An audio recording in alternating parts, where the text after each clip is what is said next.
তো গাইস, ভালোবাসা আসলে কি?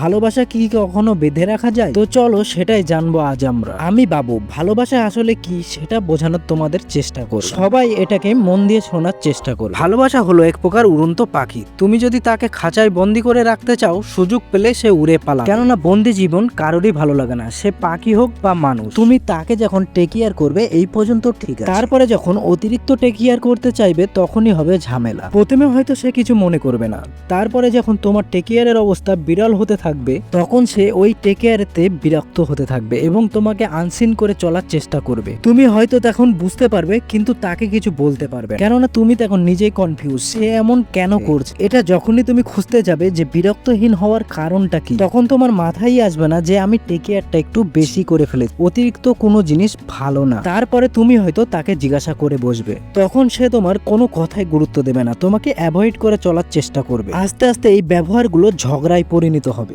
এভাবে ঝগড়া যখন দীর্ঘদিন চলতে থাকবে তখন সে তোমাকে বলে বসবে আমি একা থাকতে চাই। তখন তুমি বুঝে নিবে তার মনের মধ্যে তুমি একটা বিষ হয়ে জন্ম নিয়েছো। তারপর থেকে আস্তে আস্তে সে তোমাকে ভুলতে শুরু করবে এবং তুমি জানতেই পারবে না যে তোমাকে ভুলে গেছে। যখন তোমাকে সে পুরোপুরি ভুলে যাবে তখন হয়তো তুমি বুঝতে পারবে, অনুভব করতে পারবে, তুমি বোঝার আগে বা অনুভব করার আগে সবকিছু শেষ হয়ে গেছে। তুমি হয়তো তাকে বোঝানোর আপ্রাণ চেষ্টা করবে কিন্তু তখন সবকিছু শেষ হয়ে গেছে। আসলে একটা গাছের শেকড়কে যদি তুমি গোড়া থেকে কেটে দাও, ওই গাছের ওপরে তুমি যদি জল বা পানি ঢালো, সেই গাছটা কি আর বেঁচে থাকতে পারবে?